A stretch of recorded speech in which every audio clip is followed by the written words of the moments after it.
Dear God, I ask again that you would help us to be able to hear your word and that you would use me to be able to encourage everybody today. I don't have anything to say on my own, but I know that you will bless me as I read the Bible and I share what you've brought to my attention, how you've helped me in my own life today. So I pray that once again, if there's anybody still struggling with being able to be open to you right now, to receive a blessing from you, that you would intervene in a powerful way, because this message is really important, Lord, and I want them to be able to feel completely united with you. I don't want there to be anything between any of us and you. So please answer that prayer. I know that you will, because that's what's aligned with your heart. And we look forward to how you will work in our lives and help us to have peace and to be able to trust you more. Amen. I call this message, How to Have Hope When You're in Pain. All of us have experienced pain in one form or another. Maybe it's been the loss of a loved one, or maybe it's been a relationship that didn't work out, or maybe it's been financial pain because we're struggling in that area, or maybe it's because there's a challenge in our family. Somebody who we love has caused there's been some kind of a rift between us, or maybe we're going through physical pain. I personally have suffered a lot of injuries because I was an active kid. I was my dad's patient many times growing up. And I know what it's like to experience that type of pain. All of us have really experienced probably all of those kinds of pain, though, haven't we? At one point or another in life. And we know what it is to want it to go away and to not understand why we're feeling that way, and why is it that things just don't seem to be going how we hoped that they would, and why is it that things just don't seem to be going how they were supposed to or how we planned that they would. And this doesn't seem right. You know, sometimes we're in phases of our life where we feel closer or further from God for different reasons. And often I think when we're in those times when we are feeling more pain, they really shape our priorities in a different way. Things that didn't matter so much now all of a sudden become more important, and things that did matter sometimes become less important, just because all of a sudden we're given such clear vision when we're in pain. The things that were more like preferences and not really needs immediately they're immediately obviously just that. Or on the other hand, sometimes when we're in pain, emotionally or physically or otherwise, we really start recognizing our own mortality. We recognize how incapable we are of just doing it all on our own. We recognize that if it's all just up to us, that's not good. Because it doesn't seem to be going very well right now when it's all up to us, does it? And we recognize that we need help. And in that moment when we recognize we need help, that's when God can really do something. And I think sometimes he allows us to go through pain because we're so confident in and of ourselves that we just need a reminder that if it's all up to us, it's going to all crash and burn. And we need to recognize that at all times we require God's help. We need to recognize that we can't just do it all on our own. And we need to recognize that without God's help, things just aren't going to go very well for us. And I think that's one reason that he allows us to experience pain. Another reason I think he allows us to experience pain is because sometimes we just get really complacent. And that's kind of along the lines of the thing I was just talking about. But in other areas, maybe we get complacent in the way that we're going about our interpersonal relationships. Or maybe we get complacent about how we haven't been pursuing our goals that we've had for a long time. We've been saying to ourselves, oh, I know that I want to do X, Y, Z. I guess I've got time, it'll happen.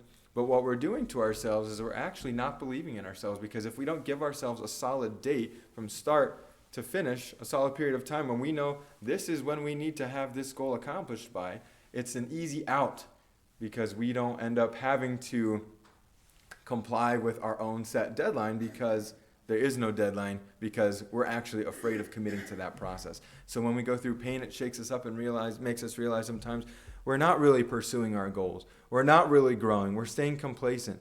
We're just kind of existing in the same plane of being without really pushing forward. That could be in any dimension of life. It could be spiritually. It could be with goals that you've set for yourself about how much time you want to set aside for God every day. It could be about family goals, how much time you want for your family, or things that you want to accomplish with your family. It could be financial goals, or maybe getting a better job for yourself because you're not satisfied where you are. It could be all sorts of things. But sometimes pain is just what we need because it wakes us up. Sometimes the pain comes to us because it's our fault. Isn't that the case? We made a poor decision because we ignored our gut, right? Which very, very often may very well be the Holy Spirit impressing us with something that we should be paying attention to. And we ignore sometimes the advice of others who are trusted, people who know us well and they truly selflessly want the best for us, and they're not trying to manipulate us or do anything like that. They just truly want the best for us, and they say, hey, I think you should pay attention to this because you may not be seeing it because you're so close up in the situation that maybe it's too difficult for you to realize that you should be concerned about this. And we say, oh, no, thank you. That's so sweet. I really appreciate it. But I'm good. The but is always the kicker, right? 3 letters have changed so many lives. It's serious, though, and when we don't take on that advice and we don't listen to that gut feeling, that and perhaps that Holy Spirit impression, sometimes we pay for it. I know I've been there more times than I'd like to reflect on, right? Other times the pain isn't our fault. It's something that didn't have anything to do with our decisions. It just came our way. And sometimes I think those are the hardest ones to deal with because it's not fair. You can at least somewhat justify more rationally in your mind that if you made a mistake, now you're paying for it, and that's fair because it was your fault. But when something comes your way that is difficult, that is hurtful, and it wasn't up to you, how do you reconcile that? How do you even begin to make sense of that, especially if it's something that's very, very difficult, very, very deeply wounding? How can you even begin to rationalize yourself through that and say, well, it's because X, Y, Z, and that's why it's okay, so that's how it's more bearable? People who are logical would tend to think more that way. Other people who are more emotional may not have that same capacity to think that way, but either approach, just relying on emotion or either going through logic, doesn't really seem to bring much peace, does it? Because we're in that pain and it wasn't up to us, and we don't understand why whatever being was out there that was supposed to take care of us allowed that to take place, allow that to happen to us. Or maybe if it's not even to us, but we feel the pain because it happened to somebody else who we care about, and it's traumatic and it's difficult, and we don't know what we're supposed to do, and we don't seem to be able to comfort ourselves or comfort that other person because words seem to fail us. Words seem to fall short. Even something as simple as a hug sometimes doesn't even seem to fix it because it's so deeply challenging, so deeply painful. So what do we even do in this world where there is so much pain? If we look around, all of us here, I know there's got to be somebody in this room who's going through something right now or knows somebody who's going through something right now that's very hurtful, that's very challenging. What do you even do? What approach can you take? What strategy can you adopt or implement to be okay yourself or to help them be okay? Sometimes we think to ourselves, well, maybe I'll just share with them a Bible verse. But even then, sometimes our attempts to comfort somebody or even comfort ourselves fall short, and we just don't seem to have any remedy. So what do we do? Well, I was thinking about that a lot because recently I went through something that was difficult, and it made me think, what can I do to make sure that I'm okay? Because there are people depending on me for encouragement. So if I can't encourage myself, how am I supposed to encourage anybody else? It's just not going to work. It's like the Lifeguard Principle. When I was a teenager, I became a lifeguard, and they taught us something that never left my mind ever since that moment. I'll never forget this. They said, when you are going to rescue a drowning victim and you're swimming out to them, they're panicking because they are in a state of mind where reason has abandoned them, or they have abandoned reason, and they are not capable in that moment of thinking clearly because they're panicking because they can't breathe. There are a few things I imagine that are as scary as not being able to breathe. And so when they said when somebody's drowning, they will do anything possible to keep their head above water. And that means that they don't mean to do this, but because they're in a panic state of mind, when you swim up to them, they will, and if they see you, they will push you under the water to try to lift themselves up for one last breath. They're not thinking to themselves, hey, this person's coming to save me. Let me not drown them so that they can save me from drowning. That's because the panic has set in. And so they said what you need to do is you need to approach from behind so that they can't see you. And then you can grab them with a certain maneuver and pull them up onto the life-saving tube. And then you can sit there for a second if you need to until they're calm enough for you to swim them back to shore. And then they can calm down. And then they took it a step further and they said, sometimes even if you try that, they might turn around and they may still grab you and push you underneath. So what you have to do is you have to actually push them up and push yourself down, because the last thing they're going to want to do is hang on to something that's going under the water. And so they'll let go. And then they took it a step further with a third tactic, and they said, if nothing else works, you punch them or elbow them in the face, because that initial shock will make them let go. And then you can let them tire out, and you can make sure that you're okay, and then you can come and get them. But you see, the challenge is that many times in life in general, but also here in the context of the church, we forget that we're all lifeguards. And sometimes we take on so many things that we don't give ourselves enough time to process what we're going through, and then we burn out and we feel like we don't have anything left to give somebody. And when we're going through a painful time, if we don't have a way to heal through that and to make sense of things and get through it, the same thing happens. We burn out and we have nothing left to give. We don't have hope ourselves. So how could we possibly expect to share that with somebody else? So I believe that God was helpful to me, and he gave me this very simple 3-part plan to make sure that we can have hope when we're in pain. The first step is that we have to relinquish control. Now that sounds like it can be, I guess, very academic perhaps, but what does that mean? It means we have to recognize, like I said earlier, that we need help. If we're just trying to do everything by ourselves, then how can we expect to get through things? Because life is too much for us to do on our own. It's too much even for us to do just with other humans encouraging us. We truly need God. We need God for our hearts. We need God for our minds. And we need God in every single part of our lives. Amen. And the way that you can do that, the way that you can relinquish control, is by beholding God. Amen. And what does that mean? Well, I found that probably the best way to behold God, to take God in, so to speak, is to think about the ways that he's already been taking care of me in my life. Because if you don't know where you've come from, then you can't have confidence in going forward. Let me say that a different way. There's a quote, and I can't remember the name of the book. Somebody call it off, you know it, but it says something to the effect of, we have nothing to fear for the future, so long as we shall not forget the way the Lord has led us and is teaching in our past history. Yeah, I can't remember which book it is, but it's a good quote, right? It's telling us that if we remember how God has taken care of us in the past, then we'll remember that he's done so much for us that soon it becomes overwhelming because we don't have enough time in the day to count all the things, both small and great. And I would argue that the small things are actually quite significant as well. Amen. And then it builds our confidence in him because we remember, okay, I feel maybe like I'm on my own right now because of the pain that I'm going through. But now I recognize that even though I'm feeling this way in this moment, I can recognize all of this evidence that God has been taking care of me. And if he's done that for so long and in so many things, both small and great, that's very good evidence to suggest that he will continue doing that, because why would he stop? Why would he do all that for so long in my life if he's just going to stop right now? What would the point of that be? It would be a bad investment in me, essentially, if he's going to stop taking care of me, right?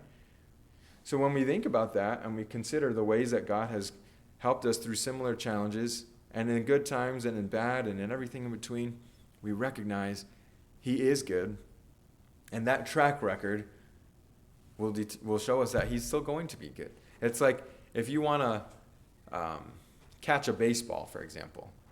You analyze, whether you're thinking about it consciously or not, what you're doing is you're analyzing the trajectory of the ball. Right? Mr. Smith's an engineer. He's going to like this because this is math. You look at where it was launched from, in what direction it's traveling, what angle it's going up in, and how fast it's going, and that can help you gauge where you need to position yourself to catch that ball. It's pretty straightforward. We do that without thinking about it. That's such an incredible thing that God created our minds to have intuition for something like that. Now that might not seem like a big deal, but it's the exact same principle when you're driving and you see that deer come out in front of you and you analyze in a split second like that, okay, he's that far in front of me, he's going out at such and such a speed, that means I either have time to get around him or I have to slam on my brakes right now, and we make a split-second decision like that. That's a life-saving thing that God gave us. That for a child could be as simple as something like throwing a baseball or a football or playing hockey or catching a frisbee. But in real life, for adults, it could be something that saves a life. God programmed all these things into our minds. That's just one way that he takes care of us. Another way is that he allows our bodies, even if we're not feeling as good as we did when we were younger, to keep working. You can see me right now. As far as I know, none of you are blind. You can hear me right now. As far as I know, none of you are deaf. Maybe some of you are getting there. I don't know.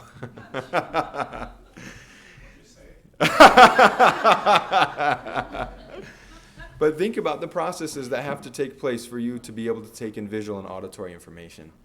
Number one, you have to have a brain that works. What does that mean? You have all these cells called neurons, and they're constantly firing, and they're constantly making new associations called neural pathways, and they're constantly learning and building on the information you've already learned earlier in your life and associating it with new things and helping you to understand. And if I say a word that you don't know, it's very possible you'll be able to figure it out by the context because of prior associations you've made in your mind. And yet at the same time, your brain is controlling your ability to breathe without you thinking about it. It's the autonomous nervous system, right? It's been a long time since I was in biology. Maybe I don't get all these terms right, but you have that happening. Your heart is pumping. And to do that, it has to use the respiratory and vascular systems in conjunction with one another to be able to process the gas exchange so that you can breathe in oxygen and expel carbon dioxide. If that stops for long enough, then you stop for a while, right? Just such a small thing like that we don't even think about. That's actually truly a miracle. And then he puts plants all throughout the world to change the carbon dioxide that we breathe out back into oxygen for us. We don't even think about it because we're so consumed with other things.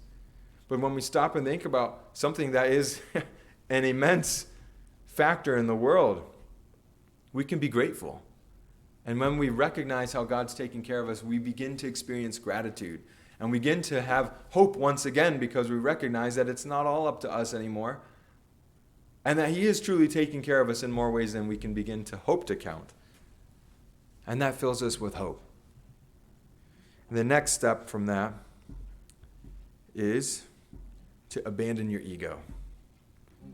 This is hard for some of us, especially if we're more confident individuals or we're more logical, because we just have a bent toward strong self-confidence and feeling like we're pretty much right most of the time, if not all the time, and then the other people are wrong, right? We're confident sometimes, and we have a hard time understanding that maybe we don't have it all figured out, right? Let me give you an example. Lots of people who have issues with the existence of God, or at least the morality prescribed by the Bible, say that a very strong argument against God's existence, or against at least his benevolence, and against the validity of the morality of the Bible, is that God allows bad things to happen. So how could a God that's supposedly good and loves you allow these things to happen to you? Surely that's an oxymoron, and for sake of argument, they say that negates the possibility of his existence, at least as a benevolent God, at least as a good God. And some of us say, I don't know what to say to that. And the answer is actually quite simple, I've realized.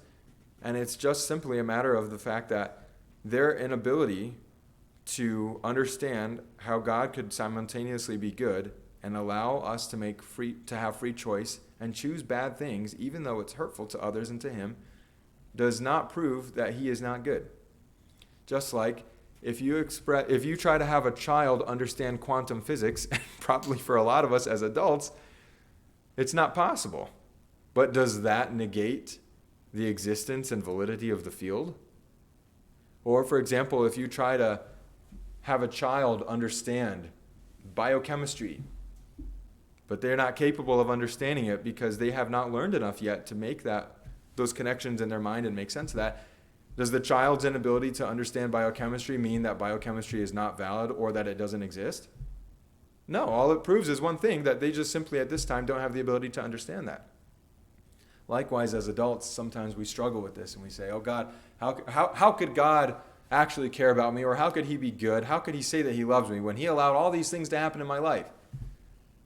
And then we start piggybacking onto that argument that God couldn't be good, or he probably couldn't even exist because he allows bad things to happen. And that all that proves is one thing. It's our own inability and those other people's inability to understand his purposes. But ignorance, if you will, is not proof against God's benevolence. Amen. It's not proof against his existence. It just means one thing, that we don't understand what he's doing. We don't understand his why. And so we have to abandon our ego. And we have to put down our confidence and our arrogance and recognize that our inability to understand God's purposes doesn't mean, in fact, that he has abandoned us or that he doesn't care. And when we abandon our ego in that way, we're able to rejoice in the sovereignty of God. Amen. Look at how complex the world is now, because everything's so linked by communication, by the internet. We're in the information age.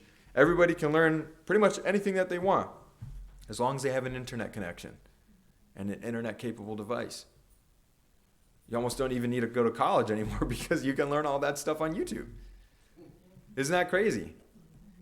And in this world of hyperconnectivity, it's too easy to forget how complex things are because the internet makes information so accessible to us. And what I'm saying is that if any of us had to be in control of a single nation, small or great, that would be a very difficult job. Now imagine being in charge of all the complexities of the world as one person. It would not be possible. It's too complex. One person is not capable of that, even if they're the most intelligent person who ever lived. And that means that we have to rejoice in the sovereignty of God, because it shows us that, man, I'm glad that he's in control of things. Even though I may not understand why he allows certain things to go the way that they do, I'm glad I'm not the one running things, because I would not do very well. And when you abandon your ego because you recognize that you don't understand everything, but because you've already done that reflection, you recognize all the ways God's taken care of you, you can rejoice in the sovereignty of God. You can be glad that he's the one in charge, even though you don't understand all of his ways. Because you know that if it were up to you, it'd be really bad. I remind myself that God is good, and that my inability to understand why certain things happen and how all things come together for my good does not mean it is impossible for God to be in control. Step 3 is grow in grace. So what did we do first? Initially, we spent time reflecting on the goodness of God and the ways that he's taking care of us, and continues to do so in the present. And therefore, the trajectory of these actions shows us that we have we can reasonably believe that he will continue to act this way toward us forever. When we recognize that, then the second step was to abandon our ego and trust in the sovereignty of God and rejoice in that. And then we have to maintain that course. We have to keep beholding God. We have to keep allowing him to work in our lives in that way, and to help give us those periodical reminders, maybe through pain, maybe through some other means, that we need to keep reminding ourselves of these things. Otherwise, we'll get right back to the spot that we are right now, where we were in doubt and we were full of despair and we couldn't understand God's purposes, and so we decided to be bitter. Whether it was a conscious decision or a subconscious one, usually it ends up in being bitter and apathetic and closed off. That's why we have to keep beholding him. We have to keep repeating this process over and over and over again every day, all throughout the day. One thing that I've been doing to be able to do that for myself in my own life in the last few weeks in particular is I try to just pray about everything. And what does that mean? It means that if I'm feeling hungry, I tell God that I'm feeling hungry and I want a sandwich. It's something very simple, right? I tell him, you know what? I've got to work for another hour and a half before I can take time to eat something. Help me to have enough energy so that while I'm working, I can still put my best foot forward and give my best effort. And then I tell him, man, it rained again and it washed all the dirt down the driveway that I just cleaned up. Seriously? Can you kind of slow this down a little bit? I haven't been able to keep my lawn in control for 2 months because of all this rain. And now I've got all these ruts from the tractor. What's going on here? This is just frustrating. Just talk to him like you would talk to a normal person about normal things. Because here's what happens. One of the reasons we feel so distant from God and why prayer doesn't seem to have any effect is because we think, because of the way that things have always just been explained to us, you only pray about spiritual things. You say, oh God, what do you even say? You don't even know what to say sometimes. Because if there's nothing spiritual, supposedly, to talk about, then you don't have anything to say. Unless then you're in trouble. And then you say, oh God, help me. So it's two things. You pray about the spiritual things, like, oh, churchy stuff, or, I guess I'm going to read my Bible now, so, I haven't done that in a while. Help me, to get something out of this. It's kind of awkward talking right now because I can't see you, and I just feel really weird. It's like you're kind of out there maybe in the ether. I don't know, and then I'm in trouble, so please help me. And oh yes, God, I'll come back and I'll do all these things, and then things get better again, and we just run out of things to say because we relegate only the so-called spiritual parts of our lives and the trouble of our lives to God. Now imagine if you did that with another human being. If you let's say you have a friend, and the only time you talk to that friend is when you need something because you're in trouble, or you only talk about one other thing ever to that person, or one type of thing. Do you think that person is probably going to enjoy or not enjoy those conversations with you? Probably not going to enjoy them, right? Why? Because they're boring, and you only come to them when you need something. There were two guys in college that did that to me. I didn't exist unless they needed something. And all of a sudden, out of nowhere, super friendly, like fake over the top. Hey, how's it going? Blah, blah, blah. And I remember this one time, this guy that would do that to me, it made me sick of it, It was very fake. He came up to me and he pulled that move on me. And I just looked at him. I said, what do you want? And he deflated like a balloon. He was like, oh, he figured out my tactic. But it was so obvious. And we don't realize that that's how we are with God. Yeah, he's so patient with us and he continues to listen to us. But God is in some ways like other people, like normal people, in the sense that he wants to have more communication with us than just that. And he's just longing for that. And we don't even have any realization, any concept of that until now that I'm mentioning it to you, and maybe you're aware of it because somebody else said it to me and I became aware of it because of that. And so I tell God, oh man, I need to get gas. Where's the best place to get gas around here? Oh, that place is 5 cents cheaper than the other place. I'm going there. Or you know what? I could really go for some peanut M&Ms right now. Let me get that. I could fill up. I only have this much to fill up in my gas tank. But I need M&Ms. I need peanut M&Ms. Or I tell him, you know what? The last person I just talked to on the phone for work was super annoying. I just need a second before I call somebody else. Why are they so difficult? I was telling them the most simple things and they couldn't get it. I just talked to God about normal things, small things, big things, everything in between, mundane things. I tell them what's going on. If I watched a movie, I tell them, man, I liked that actor a lot better in the other movie because in this one, it just didn't really seem like he did a very good job. And also, what was up with the screenwriter? They just couldn't get it together. There were so many plot holes in that. Did you see that? That doesn't make any sense. Why would you put that there? The script should have been different here, and this is why. And do you know what happens? Over the last few weeks, as I've been adopting that approach, I actually feel closer to God. And I actually find myself more full of hope and more full of confidence, because it's not confidence just in myself. It's confidence in somebody who I know is more real, because now I'm developing the relationship. And to be honest, I usually don't hear anything back. But sometimes I'm expecting to hear things in a certain way. And when I don't hear them in that way, that doesn't mean that he's not speaking to me. Because you know what he does sometimes? He'll show me something. That just yesterday, just before dark, I went outside. I saw this one deer, and it was acting really different. And I learned something about the behavior of deer. And it was sort of challenging me and trying to figure out if I was a threat to it or not. And I was like, wow, that's really cool. I just learned something about deer. That's really special. I'm going to stick it in the back of my head.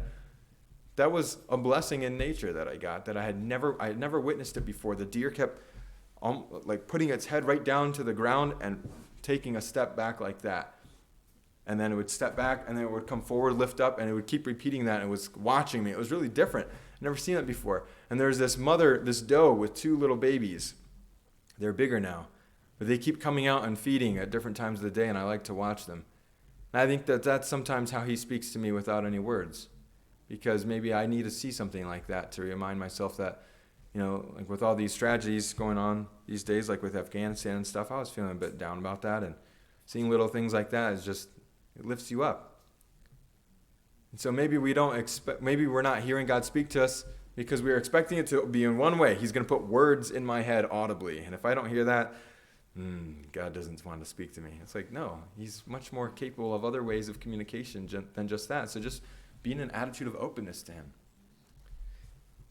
And I think if we start praying in a different way, instead of just about the things we need help with and the things that are so-called spiritual things, that we'll find ourselves so much more confident in who he is to us.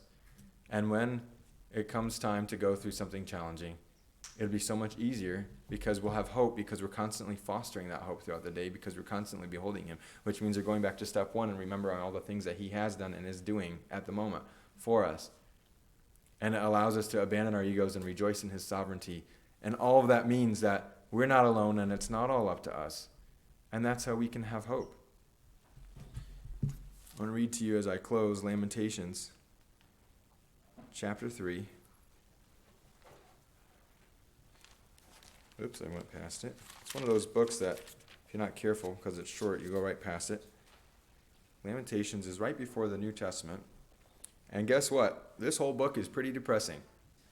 It's literally called Lamentations. But chapter 3 it's bittersweet. It's called The Prophet's Anguish and Hope. So it's rough, but then it gets better. And in Lamentations chapter 3, verse 22, it says, "Through the Lord's mercies we are not consumed, because his passions fail not. They are new every morning. Great is your faithfulness. The Lord is my portion, says my soul. Therefore I hope in him. The Lord is good to those who wait for him, to the soul who seeks him. It is good that one should hope and wait quietly for the salvation of the Lord." What does it say in verse 55? "I called on your name, O Lord, from the lowest pit. You have heard my voice. Do not hide your ear from my sighing, from my cry for help.